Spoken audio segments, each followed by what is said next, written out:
Cuando veo políticos como usted, lo que me dan ganas es de vomitar, la verdad. Yo lo lamento y le pido perdón, pido disculpas a todos los costarricenses. Entonces no sean tan hipócritas. Pero esta asamblea no es el Banco Mundial y aquí a los acosadores, violentos, abusadores se les enfrenta. ¿Quién te está diciendo que no es por el orden, Buquelón? Debería de darles vergüenza. Imagínense si nos agarraran a nosotros las mentiras como diputados, pues nunca hubiéramos llegado aquí, yo creo. Yo llegué a la Asamblea Legislativa a ayudarle a usted, presidente. Yo me voy a ausentar de este plenario. Todo esto es atolillo con el dedo y vamos a ser cómplices de eso. Delfino.cr presenta Curul en llamas, cubriendo y sufriendo la Asamblea Legislativa, porque alguien tiene que hacerlo. Hola queridos suscriptores de Delfino.cr, bienvenidos a un nuevo programa de Curul en llamas, el podcast semanal donde les comentamos los temas más relevantes e irrelevantes de la Asamblea Legislativa. Les saludo Luis Marigal desde el 28 de marzo del 2025, como siempre en compañía de... Maíz. Espero que todas y todos estén muy bien. Los temas para esta semana: vamos a hablar del nuevo zafarrancho que se dio esta semana en el plenario, así como del proyecto para ampliar el plazo de prescripción a los delitos de corrupción, el proyecto de apertura al mercado eléctrico que fue suspendido, así como el proyecto para que haya prescripción de oficio y las reformas electorales que se presentaron esta semana, y de que las diputadas independientes se unirán, y nuestras secciones Pregúntele a Lucho y las mejores y peores propuestas de la semana. Lucho, pero empecemos con el tema de ayer jueves. En la sesión del plenario se desató un nuevo pleito entre Dinora Barquero y el diputado Daniel Vargas, oficialista. ¿Por qué motivo? Ok, hace 2 semanas el plenario las jefaturas de fracción habían estado discutiendo la necesidad de hacer sesiones extraordinarias para sacar los proyectos que están en agenda del plenario. Don Carlos Felipe García, que es el primer secretario del directorio, comentaba ayer que en la agenda del plenario en este momento hay más de 420 proyectos de ley, notable número, 420 proyectos de ley listos para recibir primer debate. Y obviamente, pues el plenario no da abasto. No lo ha hecho. Exactamente, no da abasto. Entonces, ante eso se han estado planteando diversas, mecanismos para ver cómo sacar esos temas pendientes. Se han pasado. Uno de esos es delegar proyectos a las plenas, cosa que también se aprobó esta semana. Anuncio parroquial. Ya estamos trabajando con nuestros compañeros técnicos para poder registrar en nuestra plataforma asamblea las votaciones que se hagan en las comisiones plenas. El registro existe para poder visualizarlo y que lo puedan ver. Sí, porque hoy por hoy los proyectos que se votan en las plenas no pueden ver las votaciones de ustedes. Right. Entonces ya estamos trabajando en eso. Y lo otro es hacer sesiones extraordinarias de plenario, que por lo general son más productivas que las sesiones ordinarias. ¿Por qué? Porque por lo general en estas sesiones no se hace el espacio de control político, que consume 30 minutos, lo de lunes, martes y jueves, y a los que se agrega por lo general 1 hora adicional, porque el control político genera discusiones entre los diputados que terminan ocasionando interrupciones por el desorden y por las alusiones. ¿Qué problema con esto? Porque, y aquí yo quiero comentar algo para ver qué ocurrió. Al puro inicio, yo recuerdo de esta legislatura, don Rodrigo Arias había metido una resolución sobre el tema de las alusiones.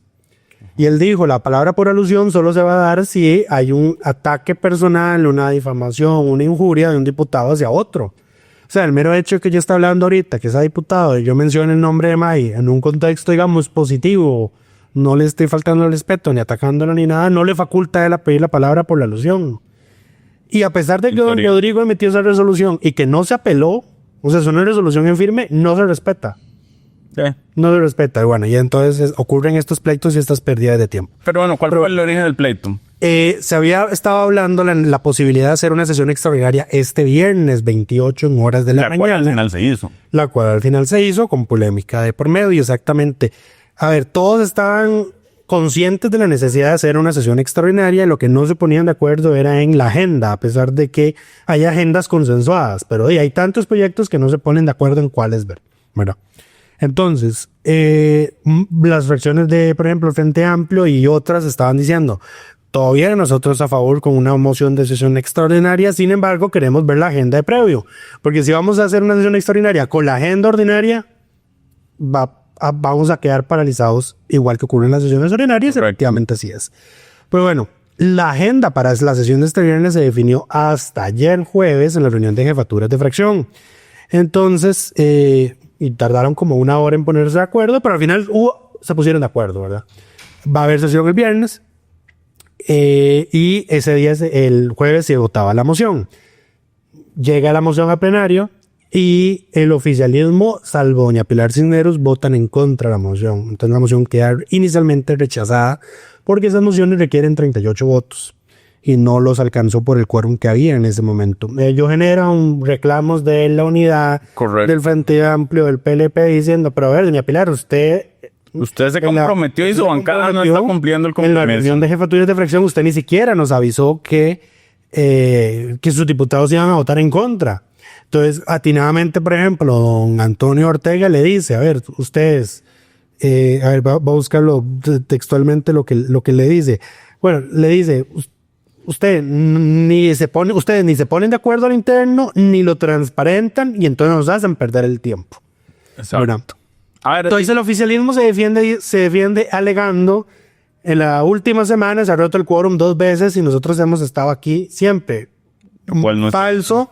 La primera vez que se rompió el quórum, el oficialismo casi que no estaba, casi que todos, y en la segunda ellos sí estuvieron. La que se ausentó fue toda la fracción del FA y casi que toda la de la unidad. en la de la semana pasada el oficialismo no estaba. Nada más. ¿Estás seguro? Sí, lo estoy viendo. Y bueno, y los Mari que no cuento. No, ahí falta, ahí debe haber otra. Porque lo hubo estoy una viendo. que ellos sí no estaban. No, entonces debe ser una que se levantó antes con Que será quórum. eso puede ser. Sí, Pero bueno, las de esta semana fueron. Ellos sí estaban presentes, solo no estuvo en la de la semana pasada. Y bueno, eso detona un intercambio de gritos de plenario a plenario entre don Daniel Vargas y doña Ainora, porque Daniel empieza a decir, sí, pero usted no estaba en la sesión pasada, aquí tengo el acta, ¿quiere que le publique el acta? Y doña Ainora le grita, ¿sabe por qué no estuve? Y es que doña Ainora ese día andaba en un funeral familiar. Doña Ainora le grita chuchinga y don Daniel Vargas le responde vieja bruja. A ese nivel llegamos. Y mientras tanto, Rodrigo Arias estaba diciendo, ¿cómo les puedo quitar la voz? El tema es que no había ningún micrófono abierto. Algo de él. Estaban gritando tan duro que se estaba escuchando. Correcto. Ese era el tema. No fue incapacidad de Rodrigo Arias para apagar el micrófono, fue insolencia de los otros que estaban siendo tan escandalosos que se escuchaba aún sin micrófono. Y aquí me voy a adelantar un poquito una de las preguntas que nos hicieron para el podcast de hoy, es cómo detener estas cosas. Lamentablemente el reglamento de la Asamblea Legislativa solo tiene una medida disciplinaria y es contra el diputado que se ausenta de la votación de un tema en el que estuvo presente y participó de la discusión. Esa es la única sanción y la sanción es perder la dieta de esa sesión. Entonces, por otros tipos de comportamiento, como faltarle el respeto, de causar desorden en el plenario, no hay sanciones en el reglamento. El presidente ni siquiera tiene la potestad de pedirle al diputado que se retire del salón, como se ocurre por lo general en el resto de parlamentos en el mundo. A mí siempre me gusta poner de ejemplo los del sistema Westminster, a Reino Unido y Alemania. El presidente le dice, fuera, se va por 1 hora, en el caso de Australia la primera vez, 1 día, el resto de la sesión, y sin que se afecte el quórum, porque tenemos una asamblea legislativa pequeña, entonces echar a alguien puede ser problemático a efectos del quórum, pero la ausencia de diputados no la altera. Entonces, todo esto es pleitos de nuevo con doña Ainora y el oficialismo, nada nuevo, pero al final se aprobó una moción de revisión para repetir la votación de la moción de sesión extraordinaria, se aprobó, hoy se hizo la sesión extraordinaria, se sacó la totalidad de la agenda, los 20 proyectos de ley que se habían acordado. Llegó todo el oficialismo, salvo don Alexander Fernández. Porque, a ver, ellos votaron en contra diciendo, es que como nunca dijeron la agenda, nosotros no cancelamos los compromisos. Lo cual no tenía sentido porque la sesión iba a ser sin importar. O sea, la sesión estaba... Desde hace 2 semanas se sabía que este viernes iba a haber sesión. Hubo otra controversia con los permisos porque había ya 10 permisos otorgados y don Rodrigo Arias le rechazó un permiso a la diputada Sofía Guillén del Frente Amplio, que tenía una cita médica de seguimiento porque al parecer está embarazada. Una felicitación. Felicidades a la diputada. Hablando de eso. Suave un toque para terminar la idea. Entonces, él le rechaza el permiso porque el reglamento le dice, usted puede otorgar hasta 10 permisos. Pero yo creo que lo que debió haber hecho, que al final me parece que hizo, porque le terminó dando el permiso en horas de la tarde, pero no le puedo dar permisos porque el reglamento no me lo permite, pero su ausencia está justificada con el comprobante médico como cualquier otra ausencia médica. Digamos, cuando uno no siempre, en este caso era una cita, pero la gente se enferma y se incapacita y le dan un comprobante médico para justificar una ausencia. Sí. O sea, no tiene que estar previsto para que quede justificado. Los permisos que se dan para ausentarse no incluyen las incapacidades, o sea, son adicionales. Correcto, pero ella está pidiendo un permiso para asistir a la cita. Pero bueno, al final eso se arregló y se le dio el permiso y supongo que la diputada pudo acudir a su cita médica. Sí, hoy no estuve en la sesión de hoy. Primero que nada, felicidades a doña Sofía. Y vi un tuit sumamente desagradable ahora en la mañana, y era uno de estos troles fantoches en Twitter diciendo, no entiendo por qué se enojaron, porque al parecer había hecho una pregunta de si Sofía iba a abortar. Yo creo que la gente no entiende, primero tiene una concepción errónea y francamente estúpida de que la gente de izquierda no quiere reproducirse. O que la gente que está a favor del aborto no quiere tener hijos. Me recuerda mucho el caso de cuando Mon Laferte, la artista chileno-mexicana, se embarazó. Y como ella es pro aborto, ella dijo, ante esas críticas es como, es que la maternidad es deseada, la maternidad será deseada o no será. Yo quiero ser mamá y fui mamá. El concepto no es ser pro aborto, o sea, sí, pero no es aborto obligatorio en todas las condiciones, es del derecho a decidir cuándo y cómo y en qué condiciones tiene uno. Lamentablemente las redes sociales escupe cualquier tontería y... Correcto, pero bueno. Eso con el zafarrancho. Pasemos al siguiente tema, que es justamente el proyecto que logró avanzar uno de los proyectos que avanzó por el fondo y fue aprobado en primer debate el día de hoy viernes, que fue el proyecto para ampliar el plazo de prescripción a los delitos de corrupción. Este proyecto fue presentado por el Frente Amplio, se le aprobó una dispensa de trámite con el voto en contra de Nueva República. Y el oficialismo. Porque Nueva República decía... Nueva República decía que había un proyecto de ellos que le aumentaba a mayor plazo, a 30 años. Y que ya estaba avanzado. Aunque ustedes no lo crean, los viernes pasan cosas milagrosas, porque Nueva República y el Frente Amplio se pusieron de acuerdo para presentarle una moción a ese proyecto para que el plazo sea de 30 años, como la propuesta de Nueva República, y que se aprobara en este expediente que ya tenía dispensa de trámites. Eso fue de lo más productivo que pasó en la sesión de este viernes. Sí. ¿Qué fue lo otro que pasó? No, lo otro que iba a mencionar fue una anotación que hizo la diputada Gloria Navas sobre ese proyecto, que señaló que había que resolver otras cosas porque ella dice que la ley dice, ella les recordó que una vez que la fiscalía indaga, el plazo de prescripción se reduce a la mitad. Entonces, que eso, si se quiere que el plazo sea de 30 años, que tiene que corregirse eso, porque si no el plazo va a ser de 15 años para todos los delitos, que igual en dado caso es mayor a los plazos que existen actualmente. Correcto. Entonces, bueno. Pero bueno, enhorabuena por ese proyecto. Cosas milagrosas ocurren los viernes. Así es como debería ser la Asamblea Legislativa. O sea, dos fracciones diametralmente opuestas como lo son el Frente Amplio y Nueva República. Suman esfuerzos, dejan atrás sus diferencias político-ideológicas y sacan adelante un proyecto bastante importante. Es muy probable que este proyecto se vaya a consulta a la sala, según lo que se afirmó en la discusión por el fondo que hubo hoy, para ver si la Sala Constitucional considera que es un plazo razonable el que se está haciendo. No veo por qué no. Ya se había hecho un cambio anteriormente, por ejemplo, con los delitos sexuales cometidos contra personas menores de edad, que la regla de la prescripción se pasó a que se contabiliza a partir de que la víctima cumple la mayoría de edad. Entonces, no creo que haya problema por ese lado, pero bueno, si se va a consulta a la sala, el segundo debate se queda suspendido hasta que esté. Ahora, pasemos al siguiente tema. El proyecto que no avanzó esta semana y más bien se detuvo su avance fue el de apertura del mercado eléctrico, que tiene un nombre mucho más bonito, que era armonización. La ley de armonización del sistema eléctrico. Correcto. Es la ley para abrir el mercado eléctrico, básicamente, que el Frente Amplio, en la figura de Sofía Guillén, justamente ha estado deteniendo a punta de defender sus mociones. La semana pasada, si no me equivoco, el presidente de Liberación Nacional le solicitó a su fracción que detuvieran el avance del proyecto y que abrieran mesas de discusión para trabajar el tema. El señor dijo que no era conveniente polarizar el país como la discusión que se tuvo con el combo del ICE. Dijo que no había especialmente los errores que pasaron con el combo del ICE. Correcto. Justamente. Más ahora que se acercan las elecciones. Obviamente todas las cámaras empresariales pegaron el brinco y emitieron comunicados de prensa llamando a la Asamblea Legislativa a que continúe el trámite de este proyecto de ley. Lo cierto es lo siguiente. Número 1, se paralizó solo su conocimiento durante esa sesión. Doña Sofía Guillén, en un audio que envió a los medios de comunicación, lo explicó muy bien. Y es que esa suspensión del conocimiento del proyecto tiene que votarse todas las semanas en que esa comisión sesione. Correcto. Y eso va a variar dependiendo de la cantidad de diputados que se hagan presentes y de quienes se hagan presentes. Son votaciones muy coyunturales y que van a depender mucho de quórum y de quienes estén. Correcto. Así que eso puede variar de una semana a la otra. Entonces, ahora recordemos qué es lo que hace el proyecto. El ICE lo que tiene es lo que se conoce como un monopsonio. Monopsonio. Gracias.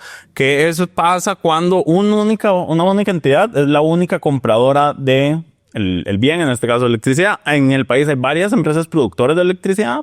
Que está el ICE, pero está también privadas. Está JASEC, hay empresas privadas, pero el ICE es el único comprador. Lo que este proyecto propone es que puedan haber más compradores dentro del mercado y quitarle la rectoría del Sistema Eléctrico Nacional al ICE. Correcto. Pero bueno, como parte de la moción se propuso, bueno, no sé si como parte de la moción o posteriormente se propuso que se crearan estas mesas de trabajo para avanzar en el tema. Ciertamente al POS no le hizo gracia la posición porque dijeron que el texto que se está discutiendo es un texto de Liberación Nacional. ¿Qué hay? Y Liberación Nacional se lo diciendo, nosotros nunca estuvimos de acuerdo con ese proyecto. Los tienen por hipócritas. Ahora, más allá, si fuera Liberación Nacional, más razón tienen para detenerlo, porque es mi iniciativa. Si fuera alguien más... El texto sustitutivo, no el proyecto como tal. Exacto, el texto sustitutivo. El proyecto es de Daniela, ¿no? Me parece que... ¿No es del Ejecutivo? Sí, este proyecto fue presentado por el Ejecutivo. Fue presentado por el Poder Ejecutivo. Daniela preside la comisión que lo ve. Correcto. Es una de sus mayores defensoras, de hecho. Pero bueno, el otro proyecto, que este proyecto sí avanzó en comisión, es el del diputado Francisco Nicolás, que lo que busca es que haya... prescripción de oficio en las deudas financieras que están en cobro judicial.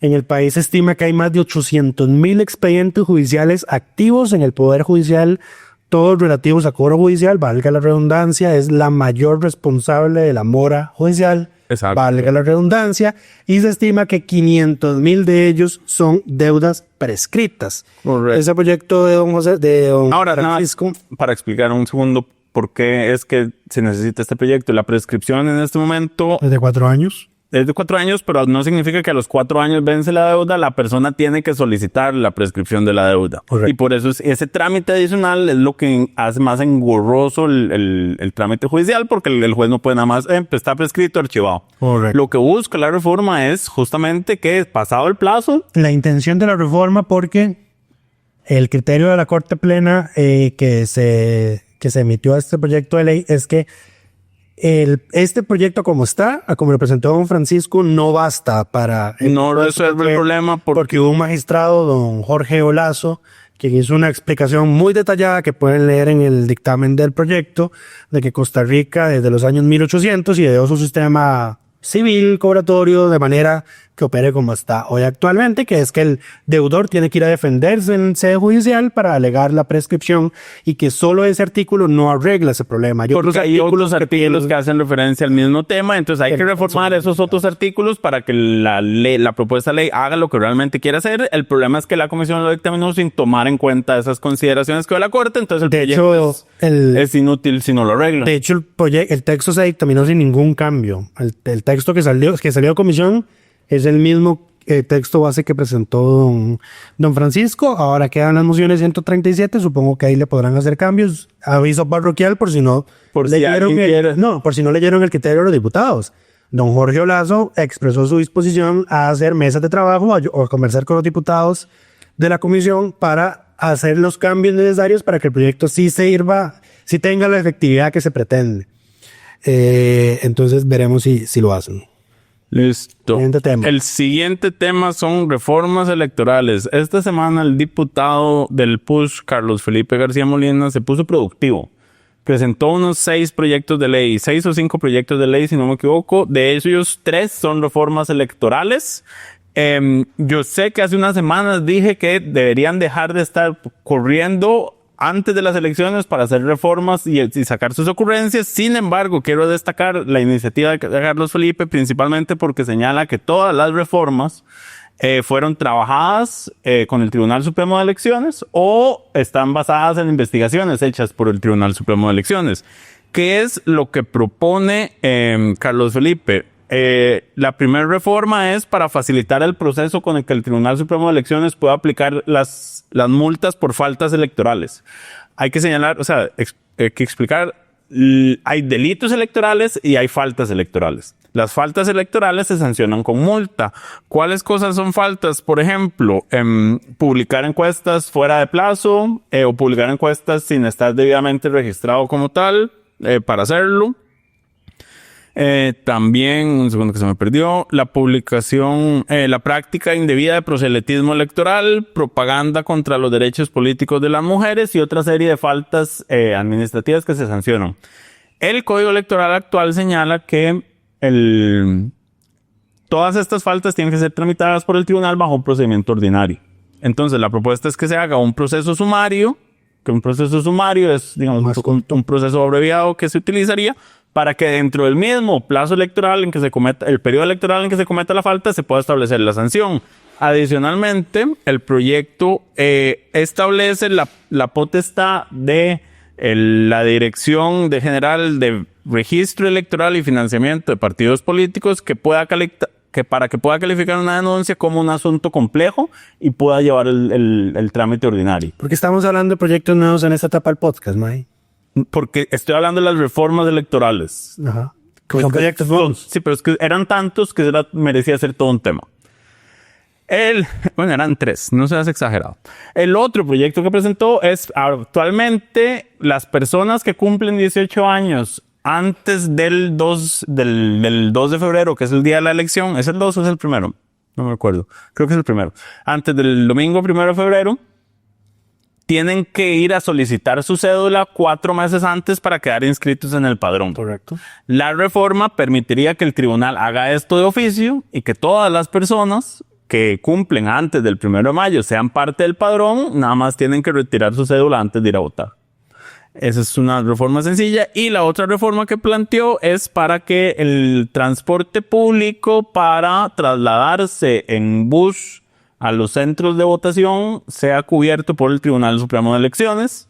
El proyecto recuerda que esto ya existe en el caso del referéndum y que fue aplicado en el 2007. Mencionaba que en aquel momento el tribunal entregó 20,000 tiquetes de transporte público. Lo que hace es que el autobús tiene que seguir operando, o sea, las líneas las tienen que operar como un día normal en día de elecciones, y nada más las personas que se trasladan a su centro de votación tienen que tramitar con el tribunal el tiquete y nada más entregan el tiquete y las autobuseras se lo pasan al tribunal para que les haga el pago correspondiente. Yo incluso diría que este proyecto se le puede hacer una reforma para que ese pago salga de la deuda no pública que no cobran los partidos. Hace poco estaba viendo que en las últimas elecciones el tribunal devolvió 2,000 millones de colones de deuda no utilizada. Porque como mencionábamos en el episodio anterior, los partidos nunca llegan a gastar todo lo que nunca llegan a tener los gastos aprobados para cubrir el 100% de su deuda política. Y esas son las propuestas electorales que quería rescatar esta semana. Como mencionaba, todas las trabajó con el Tribunal Supremo de Elecciones y le damos el reconocimiento de la semana a Carlos Felipe García por este tema. Después como 3 semanas sin diputado de la semana. Después de 3 semanas sin diputado, sin congresista de la semana, correcto. Ahora pasemos al siguiente tema, que es la unión de los independientes. El lunes de esta semana nos llegó un comunicado de prensa indicando que las 5 diputadas independientes se iban a unir y iban a trabajar como un bloque legislativo. Horas después nos llegó una corrección y es que no son las 5, son solo las 4, porque doña María Marta Padilla no se va a unir al bloque de diputadas independientes. El bloque estará conformado por doña Katia Cambronero, doña Juana Obando, doña... No me dejaste terminar. Katy Cambronero, Joana Obando y Cintia Córdoba del PLP y doña Gloria Navas de Nueva República. Recordemos que, y esto lo hablamos hace 4 años cuando se separaron el bloque fabricista, que era de 8, si no me equivoco. Que sean un bloque independiente no significa que son una fracción ni pueden operar como una fracción legislativa. Ninguna de ellas puede ser considerada jefa de fracción. Pueden asistir, pero no tienen participación ni voto. No pueden formar parte de la agenda de consenso, no pueden presentar mociones para alterar la agenda, no tienen derecho al uso de la palabra para hacer control político como fracción, pero se les otorga como cortesía. No pueden hacer uso de la palabra en el análisis del mensaje presidencial del 2 de mayo, a menos de que otra fracción les ceda de su tiempo. Tienen limitaciones en tema de oficina, equipo y personal. No pueden alterar la agenda de la Comisión Legislativa con potestad plena. No pueden solicitar recesos, no pueden votar en reuniones de fracción, ¿qué más? No pueden hacer uso de la palabra en la liquidación del presupuesto, no pueden hacer uso de la palabra en debates reglados, no pueden presentar mociones para la delegación de proyectos a plenas, no pueden presentar mociones para instaurar procedimientos abreviados a proyectos de ley y sus nombramientos en comisiones quedan supeditados a las cortesías parlamentarias, entiéndase la negociación del 1 de mayo. Eso es todo. Eso es todo. No sé si querías agregar algo de las independientes. No. Lo que sí pueden es sabotear las agendas de posposición, como les recomendaría que hicieran, porque si no les agregan proyectos de ellas de su interés a la agenda, voten en contra. Voten en contra y no se llegan a los 38 votos. Ahí verán cómo se ponen a negociar con ustedes. Pero bueno, pasemos a la sección favorita del público, que es Pregúntele a Lucho. Les recordamos que pueden dejar sus consultas en los comentarios en YouTube, en Spotify, o enviarlos a may@delfino.cr. La primer consulta es de Neque Villa, quien nos pregunta: ¿cuál ha sido el récord de diputados independientes, Lucho? Eso fue el periodo legislativo pasado, porque Restauración Nacional se fracturó. Hubo 12 diputados independientes, llegaron a ser, digamos, la segunda fuerza más grande en la Asamblea Legislativa, porque hubo separaciones en el PAC, que Paola Vega se declaró independiente, en el PUSC y Restauración Nacional, y el Republicano Social Cristiano, más doña Zoila en Integración Nacional.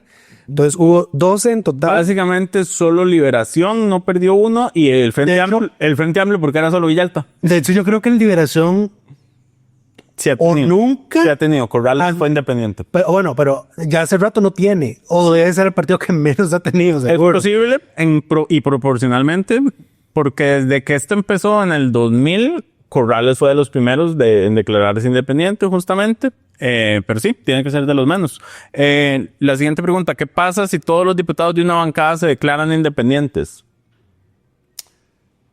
¿Qué pasa? La fracción deja de existir. Ahora, lo que yo le decía a Lucho es que eso nunca va a pasar en la práctica, porque siempre el último que se queda sostiene las potestades de fracción, aunque sea solo uno. Correcto. Si todos los demás uno es el que se queda, mantiene todo lo que dijimos que no pueden hacer las independientes, ese único diputado o diputada que se quede en la fracción tendría esas potestades. Lo que lo perdería esa persona que se quede si lo que ocurre es que el partido político desaparece. ¿Y en ese caso qué pasa? En eso, ahí todos pasan a ser diputados independientes. Ok. ¿Qué pasa si los 57 se declaran independientes, Lucho? Desaparecen todas las bancadas, pero no hay jefes de fracción, y llegó al escenario apocalíptico y nadie podría hablar en el discurso del 2 de mayo. Correcto. Y por eso digo que nunca pasa, porque siempre hay alguien que se va a querer quedar, porque el que se queda sostiene todas las prerrogativas. Y la otra es: ¿cuáles reglas existen a la hora de inscribir un partido político en materia de banderas y colores? ¿Podría alguien crear un partido morado y blanco con una serpiente o dragón en el logo, o un partido aludiendo a alguna marca, como un partido rojo y amarillo con una M gigante que se llame Mejoremos Costa Rica, o ponerle como nombre Coca-Cola, etcétera? En resumen, nos pregunta cuáles son las reglas para la inscripción de las insignias partidarias. Está en el artículo 55 del Código Electoral. Te saltaste una pregunta, por cierto, que dice que lo que no se admite son la bandera o el escudo costarricense o de otros países. No se pueden usar como símbolos del partido. ni la invocación de motivos religiosos o símbolos patrios.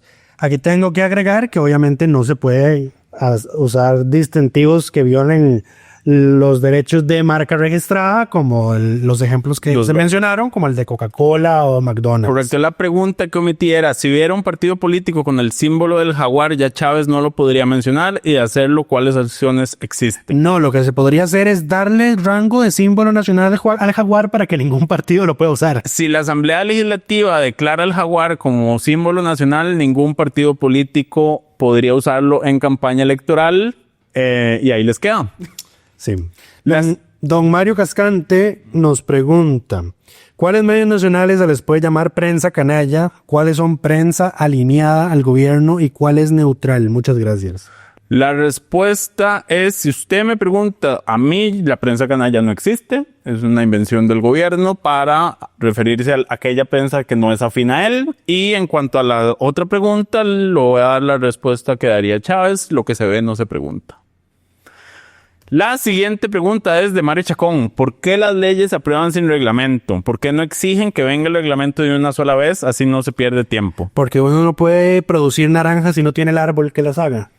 No solo por eso, porque las leyes las reglamenta el Poder Ejecutivo. No las puede definir la Asamblea Legislativa. De hecho, reglamentar leyes hacer leyes con condiciones, exacto, con condiciones como un reglamento es un error, porque después el proceso de reforma es mucho más complejo. La lógica es que, hecha la ley, el Poder Ejecutivo reglamente con base a lo que la ley dice. Correcto. Porque un decreto ejecutivo se tramita mucho más rápido que un proyecto de ley. Esto va a terminar siendo pregúntele a May.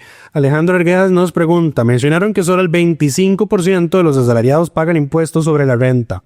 Me surgieron dos dudas. Uno, ¿existen datos sobre los no asalariados? Y en particular, ¿qué porcentaje de trabajadores independientes estaría obligado a declarar y pagar este impuesto? No tengo datos, pero sí le puedo decir que es un alto porcentaje, porque el impuesto que pagan las personas trabajadoras independientes es a un monto mucho menor que el que pagan los asalariados. Un independiente con un salario mensual promedio de 341,166 colones ya tiene que pagar el primer tramo de impuesto de renta. Eso en primer lugar. Por ahora. Por ahora. O sea, 341,000 es el monto a partir de la ley exacto. del Frente Amplio que cambió eso. Exacto. Y después lo otro es cuántos están obligados a declarar. Todos los trabajadores, todas las personas trabajadoras independientes están obligadas a presentar la declaración. Solo tienen que pagar el impuesto si su ingreso mensual es de 341,166. Los únicos que no declaran son los asalariados, porque eso lo hace el patrón. Correcto. Lo otro que no mencioné la semana pasada es que cuando uno toma en cuenta, por ejemplo, porque cuando se hace este cálculo uno divide el monto, porque el monto es anual. O sea, los 4 millones algo entre 12 y le da los 341,000. Pero cuando usted compara a los asalariados, en realidad el monto exonerado es aún más alto, porque tenés que sumarle el aguinaldo y el salario escolar al calcular el salario anual que paga impuestos. Estábamos hablando que eran 922,000 colones lo que se paga, creo, los que pagan, un poco menos, pero es por 14. Creo que está en 918,000. 900 o por ahí. Sí, 920,000. Digamos, si lo multiplicamos por 14, en el caso de un funcionario público, es a partir de los 12,800,000 anuales que paga impuesto. Mientras que para los independientes es a partir de los 4 millones, o sea, una tercera parte. Claro. Entonces, yo diría que en el caso de los independientes son mucho más, pero porque sus tramos son mucho menores. ¿Alguna vez discutimos por qué esa distinción? Digamos, ¿cuál era la razón de que se distinga esos dos? Que me parece grosero. O sea, la lógica era los trabajadores, o sea, esto es una lógica del siglo pasado, de que quienes trabajaban independientemente eran personas de altos ingresos, porque eran abogados, médicos, contadores, profesiones como tal. Nunca se pensó en considerar al trabajador independiente como alguien los que hacen oficios mecánicos, digamos, o ese otro tipo de cosas.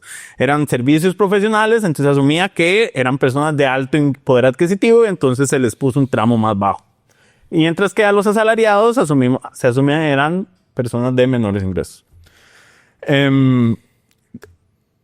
Se me fue el nombre, pero nos dice que en Costa Rica la marihuana no está descriminalizada, nadie va a la cárcel por fumarse un puro, entonces igual no había justificación de ese lado. Está haciendo relación a lo que mencionamos del proyecto de cannabis la semana pasada que se archivó porque se argumentaron temas de seguridad.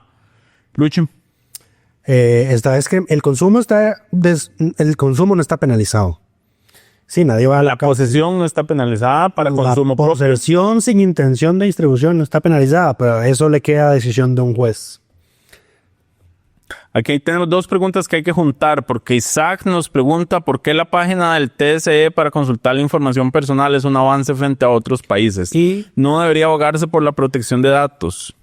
Y la otra pregunta que la hace Trar, que dice, en vista que ustedes están a favor de que los datos del registro civil sean públicos, les pregunto esto. ¿No les parece que una alternativa es limitar la cantidad de información que está ahí disponible? Sí, esa es la pregunta.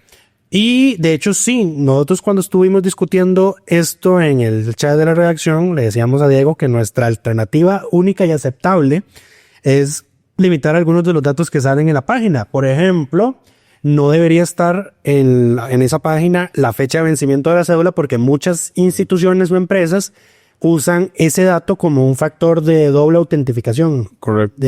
Como un factor de seguridad, pregunta de seguridad. Correcto. Por ejemplo, yo que a veces compro mi récord crediticio, una de las preguntas de seguridad que me hacen es ¿cuándo se vence su cédula? Entonces, alguien perfectamente podría usurparme o pasar ese filtro buscando eso en el registro civil porque sale ese dato y ese dato sí, francamente, no tiene ninguna utilidad de que sea público. Correcto. Para las instituciones y empresas que sí utilicen los sistemas del Tribunal Supremo de Elecciones para verificar identidad, ese dato lo pueden obtener ellos, por la compra del servicio, pero que esté público no le veo ninguna necesidad. Exacto. Ahora, ¿por qué? Y yo creo que ningún otro dato, o sea, todos los demás datos yo los dejaría. Correcto. ¿Por qué esto es un avance? Decimos avance en términos de información pública. Pongo el ejemplo, hace unos años nosotros publicamos una nota de en cuántas sociedades estaban todas las personas de la Asamblea Legislativa que estaban morosas con Hacienda. Y ese dato lo pudimos sacar justamente porque podemos tener las cédulas de ellos y también corroborarlo con el registro público de la propiedad, a ver en qué sociedades están inscritos y cuáles de esas estaban morosas. Por ejemplo, si nosotros tenemos la ley contra el país tiene la ley contra el nepotismo, ¿cómo verifica? Que la Asamblea Legislativa se pasa violando cada rato. No, ya no tanto, pero bueno, es que la Asamblea tiene una ley diferente. La Asamblea tiene una ley diferente de nepotismo. ¿Pero cuál se viola? Tiene un grado más. Ajá. Entonces, lo que no aplica fuera de la Asamblea, sí aplica dentro de la Asamblea. Pero, más allá de eso, ¿cómo verificamos que una persona no es pariente de alguien si no es con los datos del Tribunal Supremo de Elecciones? En términos de investigaciones periodísticas que se pueden hacer, son necesarias justamente para ver en qué sociedades está una persona y no confundirla con otra. Lo mejor es tener el número de cédula para hacer esas verificaciones. Entonces, por eso es que decimos que es un avance en términos de información pública. A ver, ¿qué pasó? No, es que Traer además de la pregunta hizo un comentario porque dice es que en países como Estados Unidos ni siquiera la policía tiene acceso automático a cuestiones como hijos registrados y matrimonios, lo cual limita un poco su accionar en algunos casos, pero sí usan métodos mucho más violentos, por lo que hay argumentos a favor y en contra del acceso a esta información. Yo lo que quería decir a ese respecto es que Estados Unidos no es el mejor ejemplo en este tipo de materias, porque en Estados Unidos si no tenés número de seguro social no existís. Eso es a diferencia de Costa Rica, donde el momento en el que vos nacés, ya tenés un número de cédula asignado que es tomo, folio y asiento y eso es un formato fijo. Entonces, el momento en el que naces ya tenés un número de identificación único y repetible que es tuyo hasta el momento en el que te moras. Correcto. Estados Unidos no es un ejemplo en esta materia. Por lo general no es ejemplo en nada. Confirmo. Pero sí, digamos, ese sistema, por ejemplo, el pleito que se tiene en Estados Unidos a nosotros nos puede parecer irrisorio, de que si se requiere o no una cédula, una identificación con foto para votar. Eso es un tema porque allá las personas, no como acá, no tienen un Tribunal Supremo de Elecciones que maneja el registro civil, que se asegura que todas las personas tengan acceso a una identificación única con fotografía. Uniforme, estandarizada. Exacto. Entonces, a eso es a lo que nos referimos con que nosotros somos un ejemplo país en esta. Alemania es república federal, ¿no? O sea, Estados Unidos también es una república federal. Correcto. En Alemania tienen un documento de identidad unificado para todo el país. No me equivoco. Sí. Imagínate.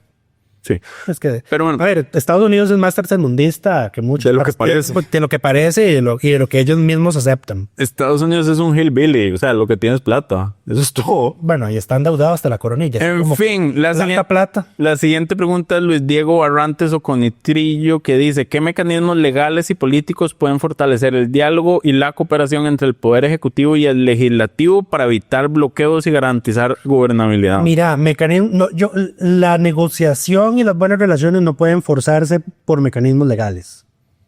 Eso es un tema de madurez y de capacidad de liderazgo de la gente que esté en las posiciones de poder. Yo sé que a la gente todavía no le gusta, pero el gobierno de Carlos Alvarado fue un gobierno que logró hacer alianzas con los distintos sectores representados de oposición en la Asamblea Legislativa y logró sacar proyectos importantes como la reforma fiscal y la reforma de la ley de huelgas. Entonces, y era un partido en minoría casi que con la misma cantidad de diputados que tiene Chávez ahora. Empezó con la misma. Entonces, no es un tema de que no haya mecanismos que permitan que haya una buena relación entre los dos poderes. Es un tema de quienes están sentados en la silla dirigiendo esas relaciones y pues decidan dinamitar puentes. Sí, digamos, no se puede legislar para que una persona se comporte como se espera que se comporte en estos cargos. Ejemplos sobran. Chávez, Dinora, Daniel Vargas nos dan ejemplos todas las semanas de cuál es el problema. Está en las personas que están ahí y no en los mecanismos legales que tienen. Sebastián Astúa nos pregunta, no vamos a leer todo porque hay preguntas municipales que no vamos a responder porque tenemos muchas hoy. ¿En qué paró aquella reforma que quería unificar elecciones nacionales y municipales? Sigue en comisión. Está en la Comisión de Reformas Electorales. El tribunal no está a favor de ella. Nadie está a favor. Yo sí. Ronald Hernández nos hace varias preguntas. La primera: ¿cómo podría ser el diputado Ariel Robles para que Yendri Quiroz pague con cárcel por la intimidación? Vayamos una por una. El problema que hubo con esa acción penal por parte del Ministerio Público fue que la imputaron por un delito incorrecto. La imputaron por, amenazas a funcionario público y debía ser intimidación. Entonces fue un fallo del Ministerio Público, aunque la jueza también, hasta donde yo recuerdo, los jueces pueden recalificar los hechos. Intimidación no es delito. Sí, está en el Código Penal. Sí. Todo está en el Código Penal. Bueno. No todo está en el Código Penal. La siguiente pregunta. ¿Qué pasaría si se presenta un proyecto de ley que elimine los colegios profesionales? A ver, si se presenta un proyecto que elimine los colegios profesionales dejarían de existir, claramente, pero más allá de eso, el Estado tendría que asumir el velar por el cumplimiento de las personas en el ejercicio de su profesión. Porque los colegios profesionales lo que ejercen es el Estado le delega a los colegios profesionales la supervisión de las profesiones. Si no existieran, el Estado tiene que Estado debe asumirlas porque entonces, digamos, una queja por mala... ¿Y quién la va a asumir? Una queja por mala praxis se tramita ante el colegio profesional. Digamos, puede también ir por la vía legal, pero ante el colegio profesional se tramitan este tipo de cosas. El Estado tendría que asumir todas esas obligaciones. Ahora, hay muchas profesiones en la actualidad que no requieren un colegio profesional y el problema que tenemos es que también se quedaron muchos colegios profesionales para profesiones que no lo requieren realmente. Sí. Porque la idea es que sean aquellas en las cuales por su ejercicio propio se requiera su regulación. Medicina, abogacía. O sea, las ciencias de la salud en general, derecho, contabilidad, porque tienen fe pública. Y ya. Y no se me ocurre ninguna otra así como... Yo siempre he abogado por el cierre del colegio de periodistas, por ejemplo. Ah, sí, cierren eso. De fijo.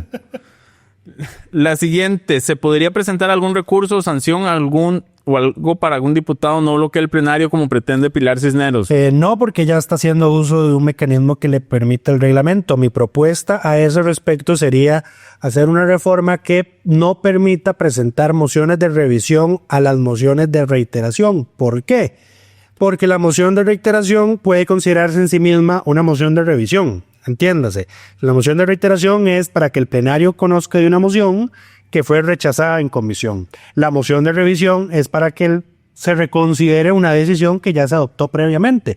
Entonces, en este caso, la moción de reiteración está haciendo las veces de moción de revisión, por lo que me parece a mí que debería hacerse una reforma. Ese es el artículo 155 del reglamento para eliminar ese mecanismo porque ahorraría bastante tiempo y me parece que si el tiempo para discutir esas mociones de reiteración es de 15 minutos, que puedo estar equivocado, debería reducirse a 5 minutos. De hecho, todos los temas de mociones deberían reducirse a 5 minutos. Okay. No hay, si usted no puede demostrar su punto en 5 minutos, usted no debería tener derecho a hacer el uso de la palabra. Usted no debería ser diputado, dijo. Además.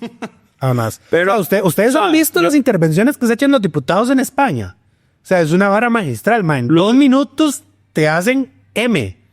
Le dicen hasta lo que te vas a morir en 2 minutos. Nada más. No necesitas ni 10 minutos para cuando defienden un proyecto de ley en segundo debate, ni 20 minutos cuando defienden un proyecto en primer debate, ni 15 minutos para defender una moción. Solo vos ves parlamentos ajenos. Bueno. Si hay pocas personas que vienen de acá, los que ven de otros países son aún menos. Pero yo los veo y digo, algo que yo quería señalar es que cuidado con esas intenciones de solo porque no me gusta la propuesta que se va a bloquear, que se eliminen todas las posibilidades de bloquear, porque en esta puede ser que estemos en contra del bloqueo, pero hay otras en las cuales vamos a estar a favor de que se bloquee el plenario. No, yo nunca voy a estar a favor de que se bloquee el trabajo legislativo, porque para eso vivimos en un régimen democrático, las mayorías ganan.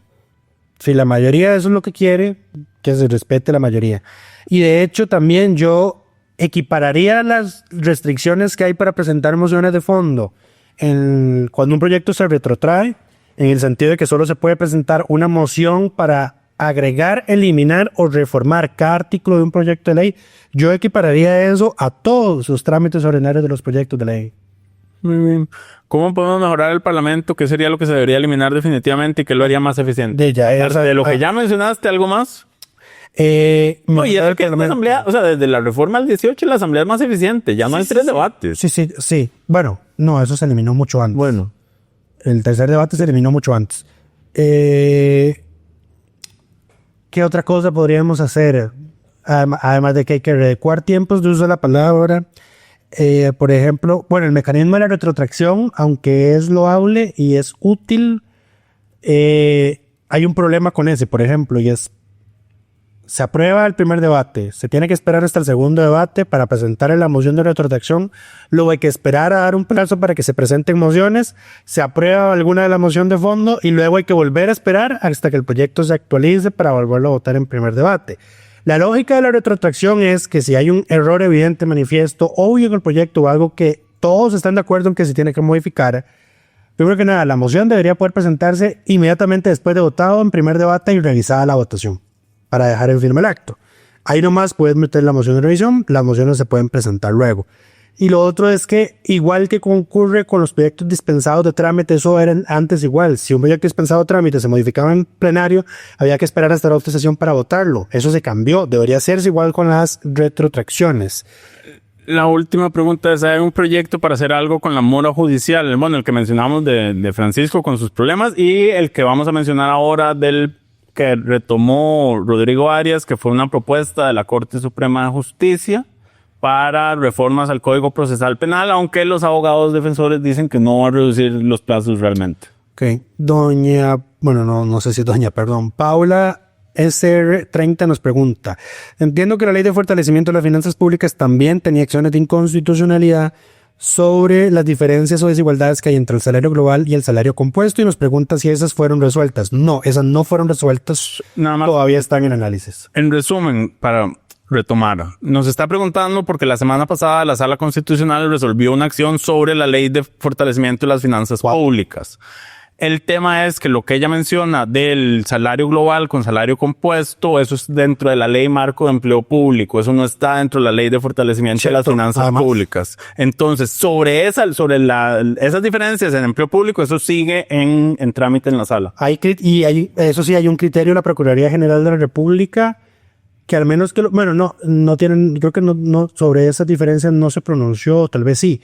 Pero lo que se dijo la Procuraduría en su criterio a la sala es que el congelamiento indefinido de los salarios del sector público por efecto de la regla fiscal es inconstitucional. Eso sí me parece que eso no se ha resuelto y que debe haber todavía alguna acción de inconstitucionalidad pendiente. Alejandro Santamaría nos pregunta que hace unas semanas dijimos que había que fortalecer los partidos y no la elección directa a la asamblea, y nos dice que no especificamos cómo fortalecer los partidos políticos para que las mejores personas lleguen. Lucho. Vos fuiste el que te embarcaste con esa respuesta. Esto debería responderlo vos. ¿Alguna opinión? No, yo creo que hay un proyecto en curso, ¿no? El tribunal presentó uno que era en realidad lo comentaba, eran los requisitos para inscribir partidos nuevos. Hay dos temas. Lo que hace la propuesta del tribunal, lo que hace nada más hacer que los partidos sean menos taxi. O sea, que se requiere una verdadera estructura de base para poder formar un partido, aunque igual limitado, digamos. El Tribunal Supremo de Elecciones acá siempre ha sido muy laxo en su definición porque siempre aplica un principio pro participación. Entonces, busca que sea fácil para las personas crear un partido político para poder utilizarlo en elecciones. ¿Cómo fortalecer los partidos políticos? Eso es algo que no solo está pasando aquí, es un fenómeno a nivel mundial, el debilitamiento de los partidos en general. Y si yo tuviera una respuesta para esto, tendría más plata de la que tengo en este momento, porque es un problema mundial que mucha gente estudia y nadie tiene una solución concreta. Lo que hay, o sea, el diagnóstico es que hay un completo... hay una brecha entre las personas y los partidos que no se está pudiendo solucionar, en su mayoría porque los partidos han velado por los intereses de los grupos que los han financiado y a quienes representan. Digamos, Novia Costa dijo esto hace un tiempo y todo el mundo lo tomó muy mal, pero él dijo es que los pobres no se organizan. La gente lo tomó como una ofensa, pero yo siempre entendí que lo que él trató de decir es que como ellos no se organizan, están más expuestos a ser el último eslabón en la cadena alimenticia del país. Correcto. Entonces son los primeros a los que les dan, porque ahí si todos los sectores se organizan, es más fácil tener representación. Pero bueno, eso pasa en todo lado. Don José Leonardo nos pregunta si se deben hacer reformas urgentes al Código Penal para enfrentar la crisis en seguridad ciudadana. Ya la semana pasada dijimos que las reformas de agravar penas no son la pomada canaria para solucionar la crisis en seguridad ciudadana. En todo caso, yo sí pienso que hace falta un nuevo Código Penal porque está lleno de artículos bis, ter, quater, quinquies y cuánta cosa le han metido desde que se promulgó inicialmente, por lo que ya es urgente que hagamos uno nuevo de cero y que además se redacte tomando en cuenta las penas máximas que están aceptadas por la Sala Constitucional, que son 50 años o 35. Creo que son 50. La que existe, desde la que se aplica siempre es 35. 35. Ajá. Entonces, no. Los delitos más graves, como por ejemplo el homicidio calificado, la pena debería ser la pena máxima. Entonces, hacen falta ese tipo de ecuaciones y francamente es mejor hacer un código penal de cero. Diego Conitrillo nos pregunta cuál es el papel de la Sala Constitucional en la resolución de conflictos entre los poderes del Estado y en la protección de los derechos fundamentales, en el contexto de la discusión de proyectos de ley polémicos. Conflictos entre poderes se han presentado muy pocos ante la sala. A ver, la sala es la que define los conflictos entre poderes. O sea, cuando hay un conflicto entre poderes formal... Sí, a eso me refería. Sí, pero es que no todo el mundo sabe que un conflicto entre poderes es un recurso que se puede meter ante las instituciones, pueden meter ante la sala. Sí, sí. O sea, porque un conflicto entre poderes es lo que tenemos ahora entre el Ejecutivo y el Legislativo, en términos coloquiales. En términos políticos. En términos políticos. La materia formal, un conflicto es cuando los poderes no se ponen de acuerdo en qué acto le corresponde a cuál poder. Y entonces uno presenta ante la sala una acción de conflictos de poderes y es la sala la que resuelve. Correcto. En ese ámbito es donde puede hacer algo. En el ámbito de lo que tenemos actualmente de discusiones eternas entre Ejecutivo y Asamblea, no puede hacer nada. Uh-huh. Y en la protección de derechos fundamentales, yo creo que la sala hace su trabajo en esa área perfectamente. En el contexto de proyectos de ley y la resolución de acciones de las consultas de constitucionalidad que se presentan. Eso es. Sí. Pero bueno, eso es todas las preguntas de esta semana. Les recordamos que pueden dejarlas en los comentarios en YouTube, Spotify o enviarlas a my@delfino.cr. Única. Ya para finalizar, las mejores y peores propuestas de esta semana. Ya mencionamos todas las electorales. Una mala propuesta presentada esta semana fue la del diputado Daniel Vargas del oficialismo, quien propone eliminar el plazo máximo a las concesiones de rutas de autobús. En realidad yo no sé si es una mala propuesta o una buena propuesta. De entrada me parece una mala propuesta, pero estoy seguro que todos los autobuseros tendrán argumentos a favor de ella. Y así habrán diputados repitiendo. Esa, y ¿vos tenés algo que decir de esa propuesta? No.